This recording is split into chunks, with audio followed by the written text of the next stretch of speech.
시편 말씀을 보면은 크게 두 가지 복의 내용을 우리에게 가르쳐 줍니다. 첫 번째는요, 시편 1편에 나와 있습니다. 여호와 하나님의 율법을 즐거워하는 자가 복 있는 사람이다 라고 합니다. 하나님의 말씀을, 주님의 율법을 즐거워하고 그 율법을 따라 사는 이가 복 있는 사람이라는 거죠. 여러분, 우리가 사회법이 있는데요, 법을 지킨다는 것은 연간 신경 쓰이는 일이 아닙니다. 최근에도 여러분 차를 운전하시는 분들은 많이 신경을 씁니다만은 우회전을 할 때에 그냥 지나가면 안 되잖아요. 굉장히 신경을 써야 됩니다. 사람이 있는지 없는지, 사람이 있다면 이 사람이 건너려고 지금 생각을 하는지 알 수가 없으니까요, 일단은 멈추고 주위를 살피고 돌아가라. 안전을 위한 규칙입니다. 참 좋은 규칙입니다만은 그것을 알지 못하는 사람들은 여전히 획획 지나갈 수도 있고요. 또 운전을 할지 못하는 분들, 면허가 없는 분들은 그 규율에 대해서 교통법칙을 그렇게 세밀하게 보지는 않을 것입니다. 법을 지킨다는 것은 신경을 써야 되고요, 주의를 기울여야 되는 일입니다만은 놀랍게도 시편 기자는 이렇게 말합니다. 여호와의 율법을 즐거워하는 자, 하나님의 마음을 담은 율법, 하나님의 말씀을 즐거워하는 자가 복이 있다라는 겁니다. 신학교 다닐 때요, 신학교 1학년 때 반드시 통과해야 되는 시험이 있습니다. 구약 성서 시험을 봅니다. 2학년 때는 신약 성서를 집중 공부하고요, 3학년으로 승급하기 위해서는 성경 종합고사라고 하는 것을 반드시 봐야만 됩니다. 떨어지면 재시험 보고 그래도 안 되면 탈락입니다. 성경을 시험을 보고 승급하기 위한 하나의 과정으로 본다며 공부한다면 얼마나 힘들고 지치고 고민스러웠을까요? 물론 훈련의 일환이니까 그 당시에 공부했던 성경 시험을 위한 준비들이 지금도 많은 도움을 주고 있습니다만은, 그런데 성경에 말하는 여호와 율법을 즐거워하라는 것은 그런 것이 아닙니다. 성경을 잘 알아야 천국에 들어가고, 천국에 들어가서도 어떤 분들은 이런 생각을 하는데요, 예전에 잘못된 인식이라고 봅니다. 이 땅에 사는 동안에 열심히 봉사하고 주님 섬긴 이들은 천국에도 등급이 있어서 퍼스트 클래스가 있고 비즈니스 클래스가 있고 이코노미가 있고, 그렇지 않습니다.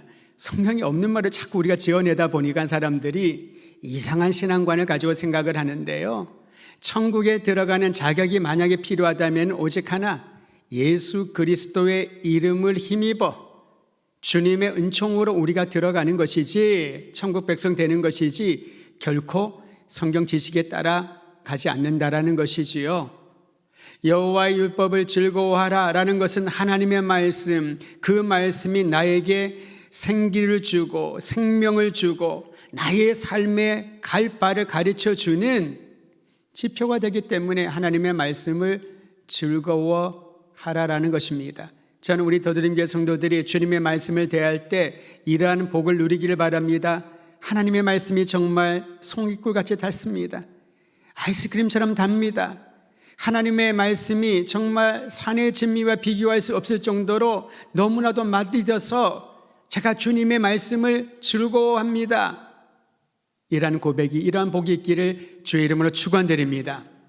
두 번째 복은요, 오늘 본문에 나옵니다. 시편 32편에 자신의 죄를 용서받은 사람이 복이 있다라고 말합니다.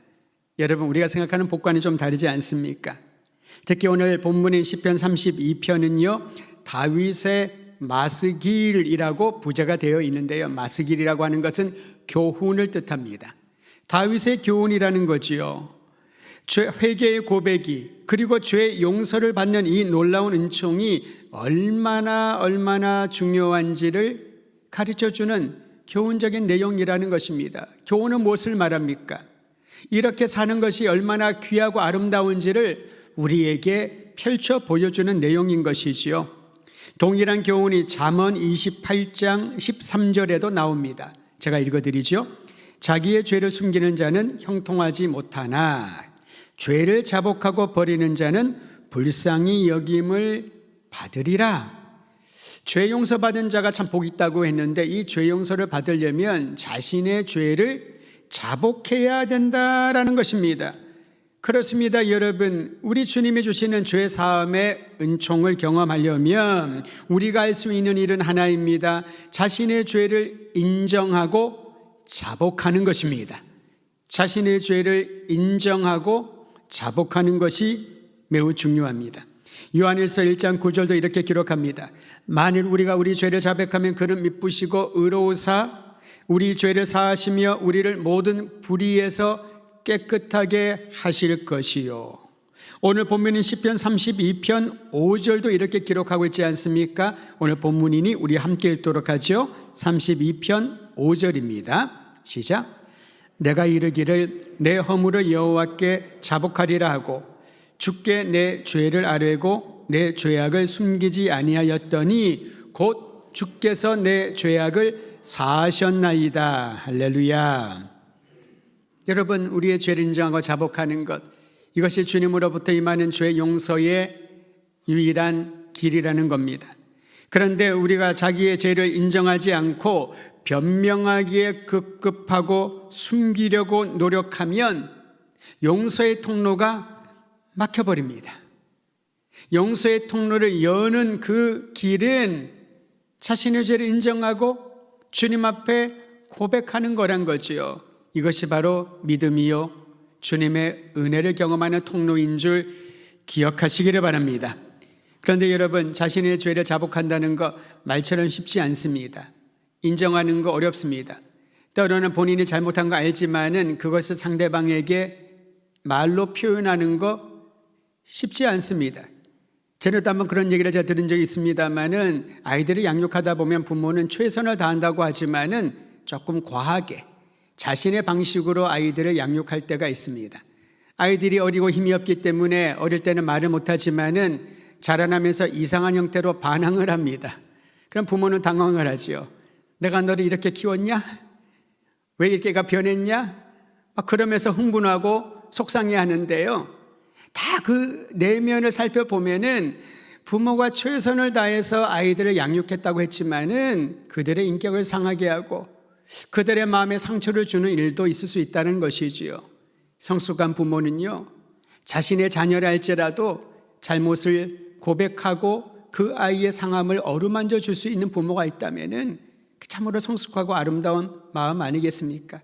하지만 어렵습니다. 인정하는 것도 어렵지만은 자복하고 나누는 것은 더 어렵습니다.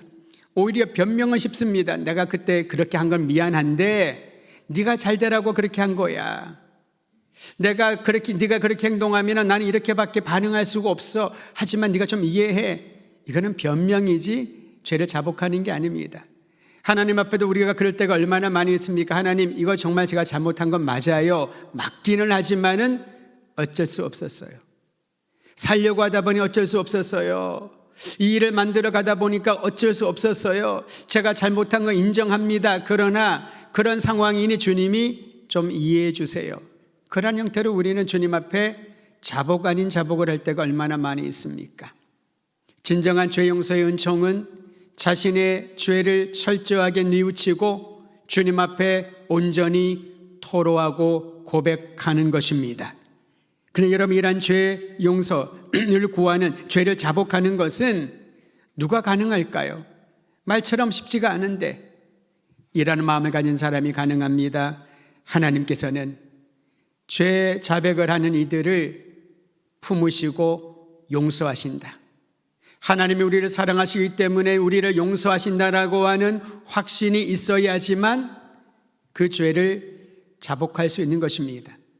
그렇지 않으면 우리는 어떻게 속에 있는 것들을 다 하나님 앞에 내어놓을 수 있을까요? 이사야서 55장 6절 7절은 그래서 이렇게 우리에게 말합니다. 너희는 여호와를 만날 만한 때에 찾으라. 가까이 계실 때에 그를 부르라. 악인은 그의 길을, 불의한 자는 그의 생각을 버리고 여호와께로 돌아오라. 그 다음이 중요합니다. 그리하면 그가 긍휼히 여기시리라. 우리 하나님께로 돌아오라. 그가 너그럽게 용서하시리라. 그러므로 여러분, 어떤 어물이든 어떤 죄악이든 어떤 잘못한 부분들이 생각나면은 그것을 생각의 창고에 쌓아두지 마십시오.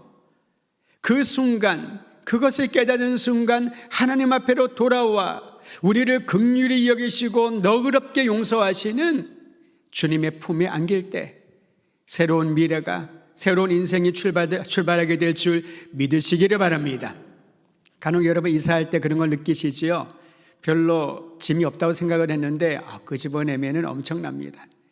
차 한 대면 될 줄 아는데 부족해서 2대를 빌리는 경우도 있습니다. 끄집어내면 그렇게 많아요. 우리의 죄악의 창고가 그렇습니다. 넣어도 계속 차곡차곡 쌓여 있는데 한 번에 그것을 날 잡아서 회개하려고 하지 마십시오. 그 죄악된 생각들이 창고에 그냥 가만히 있으면 되는데 그것이 우리의 영혼을 피폐하게, 타락하게, 그리고 하나님에 대하여 망각하게 모든 영적인 신경들을 마비시키는 역할을 하게 된다는 것입니다. 그래서 그 죄악들을 깨닫고 뉘우치는 순간 하나님 앞에 내어놓고 자복하는 것이 하나님의 자녀의 본분인 줄 믿고, 여러분 우리의 죄를 자복하고 주님께로 돌아오면 너그럽게 용서하시고 불쌍히 여기시는 우리 아버지 하나님을 신뢰하시기를 주의 이름으로 축원드립니다. 이 믿음이 있어야, 하나님을 신뢰해야 그분 앞에 나아갈 수 있는 것이지요. 죄를 용서하시는 하나님에 대한 신뢰가 없다면 아무도 죄를 인정하지 않을 것입니다. 그러므로 성경은 회개를 강요하기 전에 회개하는 자를 용서하시는 하나님의 사랑을 강조하고 있습니다. 회개하라, 회개하라, 회개하라. 이 메시지의 뿌리는 돌아오고 회개하면 하나님은 용서하신다. 하나님은 너를 사랑하시기 때문에 하나님의 그 놀라운 사랑을 우리에게 말씀하고 있습니다. 사랑의 하나님을 기억하면 돌아갈 힘이 생기지 않을까요? 사랑하시는 아버지 하나님을 기억하면은 우리는 그분의 앞에 나아가서 때로는 나의 잘못에 대하여 책망을 들을지라도 그것은 넘어설 수 있는 것 아니겠습니까? 저는 우리 모든 성도들이 그러한 그리스도인의 새로운 삶에 날마다 경험하기를 원합니다. 변함없는 하나님의 사랑을 보여주는 이야기가 있지요. 누가복음 15장에 나오는 탕자의 이야기입니다. 잘 알고 있지만 요약을 하면 다음과 같습니다. 아들 둘 중에 둘째 아들이 문제였잖아요. 그를 탕자라고 합니다. 둘째 아들의 어떤 잘못을 했을까요? 크게는 2가지입니다. 첫 번째 잘못은 아버지가 아직도 살아있는데 아버지의 재산을 자기 것으로 여기고 아버지 내 목 주세요. 아버지 죽으면 내 목 있지 않아요? 라고 요구한 것입니다. 아직 건강하게 살아계신 아버지에게 자신의 몫을 달라고 요청하는 것 자체가 폐륜이지요. 이것이 둘째 아들의 첫 번째 잘못입니다. 2번째 잘못은요, 그렇다 하더라도 아버지 집에 있든지 집 근처에서 같이 살면서 아버지를 섬기면서 살아계신 아버지가 자신의 몫을 떼어준 거에 대해서 조금의 보응의 행동이라도 했는데 그 돈을 받자마자 아들은 아버지를 떠납니다. 이게 아들의 2번째 잘못입니다. 부모의 마음에 가장 큰 상처는 무엇일까요? 떠나버리는 겁니다. 단절시키는 거지요. 아버지로부터 멀리 떠난 것이 그 재산을 얻은 것보다 더 큰 잘못이라는 거지요. 죄는 이처럼 하나님으로부터 멀리 떠나려는 생각과 행동입니다. 하나님의 사랑과 관심을 끊어버리고 하나님과 무관하게 살겠다는, 자신만을 위하여 살겠다는 결정이 죄인 거지요. 이 둘째 아들이 그런 대표적인 죄의 행실을 보여줍니다. 아버지와의 관계를 끊고 자신의 즐거움 위에 살다가 이 둘째 아들은 재산을 다 탕진해 버렸지요. 그리고 타지에서 사람 대접받지 못하고 그렇게 살아가다가 너무나도 비참한 생활을 하게 됩니다. 이게 세상의 원리입니다. 세상에서 사람 대접받으려면은 능력이 있어야 됩니다. 돈이든 재력이든 명예든 무엇인지 있어야 됩니다. 그래서 사람들이 그렇게 돈을 많이 벌려고 하나 봅니다. 사람 대접받으려고. 그래서 사람들이 많은 명예를 갖추려고 하나 봅니다. 그래야 사람 대접받으니까요. 둘째 아들은 자기가 이 돈이 있으면은 사람 대접받고 살 줄 알았는데 없어지자마자 그 반대로 다 곤두박질해 버렸지요. 그런데 여러분, 이러한 둘째 아들에게 놀라운 회복의 은혜가 임하기 시작을 합니다. 그게 뭐냐면요, 이 아들의 생각에 이런 생각들이 들어오기 시작했어요. 그의 마음에 내가 그래도 이렇게 비참하게 사느니 내가 아버지 앞에 정말 잘못했구나. 내가 아버지 집에 돌아가면은 그래도 내가 살 길이 있지 않을까. 누가복음 15장 18절 19절은 이 둘째 아들의 말을 이렇게 기록합니다. 내가 일어나 아버지께 가서 이르기를 아버지 내가 하늘과 아버지께 죄를 지었사오니 지금부터는 아버지의 아들이라 일컬음을 감당하지 못하겠나이다. 나를 품꾼의 하나로 보소서 하니라. 그가 뉘우치게 생각을 합니다. 나는 아버지 아들이라고 할 자격이 없다. 그래서 아버지가 나에게 조금만 일할 수 있는, 먹고 살 수 있는 그런 기회만 주면은 종 중에 하나로 나는 여김받고 그래도 아버지께로 돌아가야 되겠다. 이게 바로 은혜입니다. 하나님을 생각하는 것. 내가 아무데도 갈 곳이 없지만은 하나님께로 돌아가면 하나님의 아들, 딸이라고 받지 않아도 괜찮으니 저 구석방에서 구석방에서 작은 공간에서 살지라도 내가 아버지께로 돌아가리라. 이게 바로 은혜라니까요. 여러분, 우리가 살아가다가 하나님의 생각이 나면 내가 이렇게 살면 안 되는데 주님께로 돌아가야 되겠다라는 생각이 드는 것이 바로 은혜인 줄 믿으시기를 바랍니다. 그리고 거기에 멈추면 안 됩니다. 이것은 은혜의 빛을 보게 되는 출발점이고요. 그 다음에 움직임이 있어야 되죠. 이 둘째 아들은 자신의 죄를 인정할 뿐만 아니라 아버지께로 돌아오니 그때 예기치 못한, 상상하지 못했던 일을 경험합니다. 아버지가 필연적인 행동을 한 둘째 아들, 그 아들을 날마다 기다리고 있었던 것을 비로소 알게 된 것이었죠. 둘째 아들이 멀리서 터덜터덜 걸어오는 모습, 거지 행색을 하고 돌아오는 것을 아버지는 보고 금방 알아챕니다.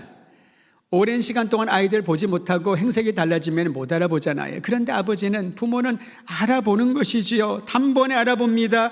그리고 성경은 기록하기를 그를 불쌍히 여겨 아버지가 달려갑니다. 그의 목을 안고 입을 맞춥니다. 그리고 사람들에게 이렇게 외칩니다. 죽었던 아들이 다시 살아왔습니다. 잃었던 아들이 다시 찾아왔습니다. 여러분, 우리 집에 오십시오. 잔치를 벌이겠습니다. 기뻐하십시오. 라고 모든 사람들에게 그 동네의 그 유명한 페루나 그 아들을, 자신의 아들이 돌아왔다고 기뻐하며 잔치를 벌이지 않습니까? 그리고 그 둘째 아들에게 제일 좋은 옷을 입혀주고 손에 반지를 끼워주고 발에 신을 신겨줍니다.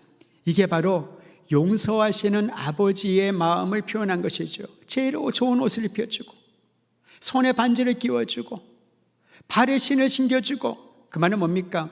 옷도 너덜너덜하고 행생이 엉망진창인 거예요. 신발다운 신발이 아니라 그저 너적 같은 그런 것들을 신고 온 거지요.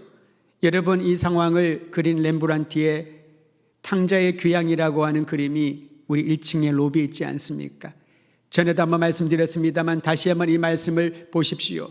아버지 앞에 무릎 꿇고 있는 그 아들, 그런데 용서하시는 아버지는 그 아들을 일으켜 제일 좋은 옷으로 갈아입혀 줍니다.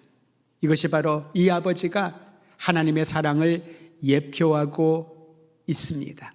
주님께로 돌아가면, 우리의 죄를 자복하고 주님께로 돌아가면 주님께서는 가장 좋은 옷, 그리스도의 영광스러운 옷을 입혀주시고 가장 좋은 것들로 우리의 손에 장식을 채워주시고 우리의 발에 아름다운 구원의 신을 신겨주시며 하나님의 아들과 딸로 살아갈 수 있는 그 은총을 베풀어 주신다라는 것입니다.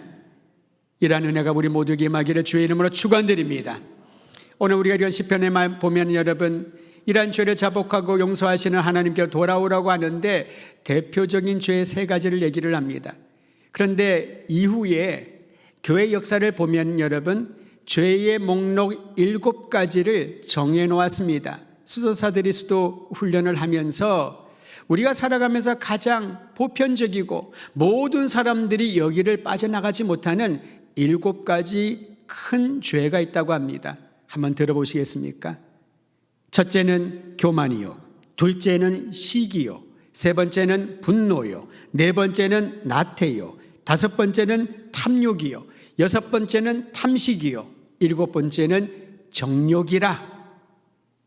이것이 우리의 인생의 큰 죄의 목록이라고 합니다. 교만하고 시기하고 분노하고 나태하고 탐욕스럽고 탐식하고 정욕에 빠져 있는 것, 이러한 죄를 벗어나지 못한다는 겁니다. 이거는 교회 역사에서 정리한 7가지의 죄인데요, 그 이전에 시편 기자가 죄를 3가지로 딱 정리를 합니다. 한번 따라 하실까요? 허물과 죄와 간사함. 허물과 죄와 간사함을 죄의 목록으로 칭했습니다.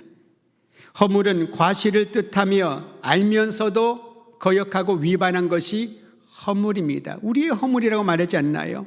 넘어서는 안 되는 경계를 넘어선 것이 허물이라는 것입니다. 지켜야 될 그 선을 지키지 않은 것이 허물이라는 거지요. 죄라고 나와 있는 이것은 소극적인 측면에서는 화살을 쐈는데 관역을 맞추지 못한 겁니다. 자기의 관역을 맞추지 못하고 남의 관역을 맞춘 거예요. 이게 죄인 것입니다. 자기의 길을 가야 되는데 다른 길을 찾아간 것이 바로 죄인 것이지요. 목표에 도달하지 못하고 실패한 것. 하나님의 영화롭게 하는 삶을 살아야 되는데 인간의 쾌락과 세상 것들을 쫓아 살아가는 것, 관용을 제대로 맞추지 못한 것이 죄라고 말합니다. 간사함은 무엇이냐면 여러분, 내적이고 도덕적인 부패와 타락을 말합니다. 속임수에 능수능란하고 교활한 것, 교활한 생각, 이것이 바로 간사함이고, 시편 기자는 이러한 허물과 죄와 관역을 맞추지 못하는 죄와 간사함을 대표적인 죄라고 설명해 주고 있습니다. 특히 여러분, 간사함에 대해서 조금 더 살펴볼 것은 그 아름답고 하나님을 경외했던 사람 다윗이야말로 그의 일생의 한순간은 간사함의 죄를 저질렀던 그런 예를 보여주고 있습니다. 그러기에 다윗이 이 시편을 기록하지 않았나 봅니다. 자신의 경험을 비추어서 허물과 죄와 간사함을 용서하시는 하나님에 대하여 주님을 높여드리고 나아갔던 것이지요. 그는 밧세바를 범하고요, 그 증거를 없애려고, 밧세바를 범했다는 증거를 없애려고 우리야를 끌어들입니다. 밧세바의 남편 우리야를 끌어들이고요, 우리야가 다윗의 간사한 계획에 들어가지 못하자 그를 아예 전쟁터 선봉에 보내서 죽게 만듭니다. 다윗이 그를 죽인 게 아닙니다. 다윗은 피를 묻히지 않았습니다. 그러나 모든 정황상 밧세바를 취한 자신의 죄를 교활하게 숨기기 위하여 살인을 하는 그러한 엄청난 죄를 저지르게 되었지요. 그런데 다윗이 범죄한 다음에 여러분, 금방 죄를 뉘우치고 자복했을까요? 그렇지 않습니다. 나단 선지자가 그 죄를 책망하기 전에 1년가량의 시간을 지났다고 합니다.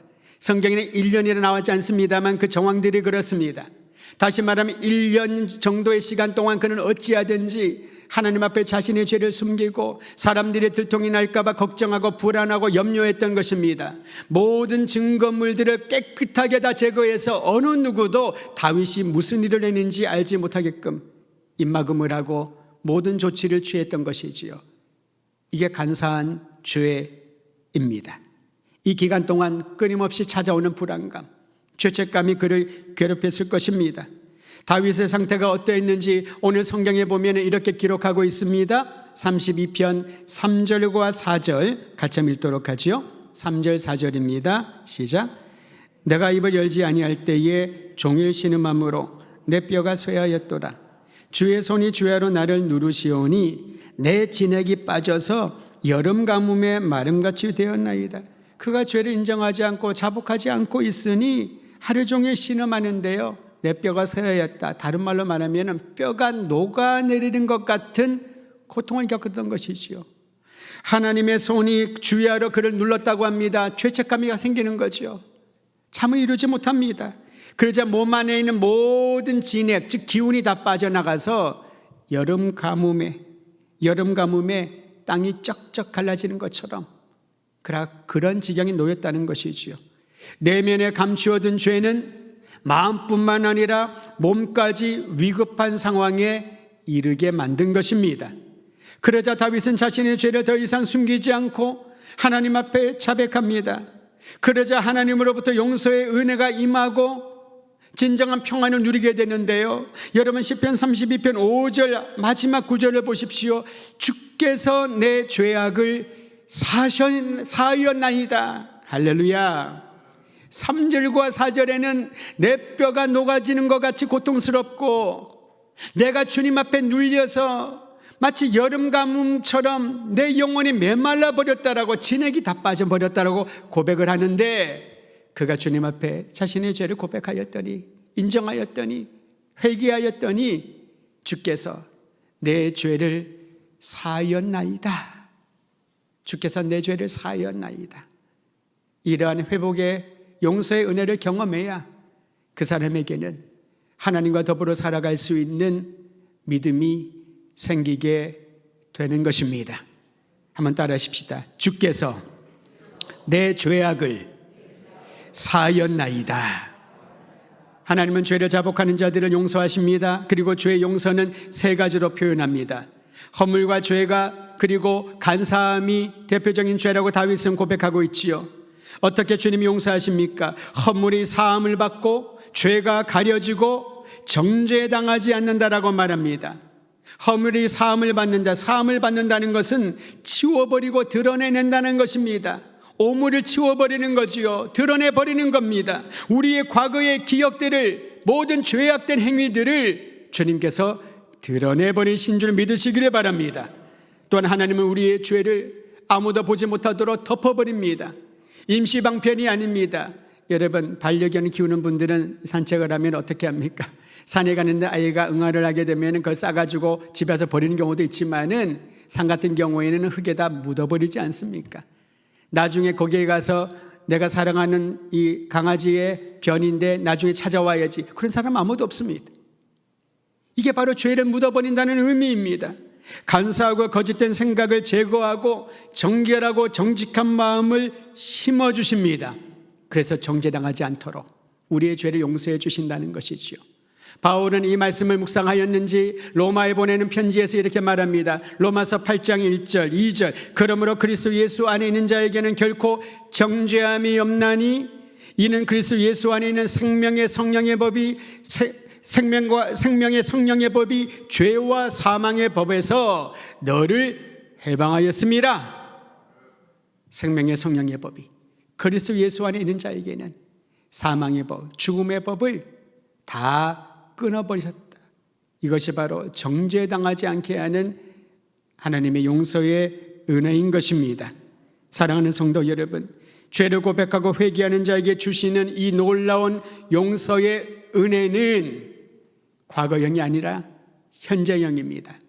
다시 말하면 지금 우리의 마음 가운데 깨닫게 하시고 기억나게 하시고 알고 있는 그런 죄가 있다면은 주님 앞에 고백할 때에 그것이 어떤 시기이든 탐욕이든 탐식이든 허물이든 어떤 간사하고 교활한 생각이든 다른 사람들의 눈에 피눈물을 흘리게 했던 그러한 심각한 죄이든 아니면 누군가는 무시하고 그의 마음을 짓밟아 버렸던 그러한 죄들이 기억난다면 주님께로 돌아와 자복하고 주의 용서의 은혜를 받고 그 용서의 은혜를 경험한 이들은 용기를 가지고 사랑하는 형제와 자매들을 위로하고 자신의 잘못을 인정할 때 새로운 세계가 펼쳐지게 될 것입니다. 죄 용서의 은혜를 경험한 이들이 부르는 찬양의 가사가 오늘 시편에 기록되어 있습니다. 마지막 구절입니다. 시편 32편 7절 같이 읽습니다. 시작. 주는 나의 은신처이오니 환난에서 나를 보호하시고 구원의 노래로 나를 두르시리이다. 그렇습니다. 여러분, 어떤 환난 가운데 있을지라도 죄악의 무덤 가운데 파여 묻혀 있을지라도 주님은 우리를 건져내시고 우리가 편히 쉴 수 있는 영원한 피난처가 되시고 구원의 노래로 우리를 감싸 주신다라고 합니다. 오늘 이 시편 32편 7절이 우리의 생애에 매일매일 올려드리는 찬양의 가사가 되기를 바랍니다. 시편 기자는 50편 15절에서도 동일하게 말합니다. 너희는 환난 날에 나에게 부르짖으라. 내가 너희를 구원할 것이니 네가 나를 영화롭게 하리라. 주님이 우리를 구원하시고 용서의 은혜를 주심으로 주의 백성들을 통하여 하나님의 기쁨, 하나님의 영광이 드러나게 될 줄 믿으시기를 바랍니다. 둘째 아들처럼 비참한 인생에 살았던 이들도 자신의 죄를 깨닫고 인정하고 아버지 하나님께로 돌아오기만 하면 주님께서는 용서하시고 새로운 삶으로 변화시켜 주시며 그것을 본 모든 이들이 용서하시는 하나님께 영광 찬양 올려드리게 될 것입니다. 이 아름다운 삶이 여러분과 제 안에 우리 모든 도드림교회 성도들 안에 넘쳐나기를 주의 이름으로 축원드립니다.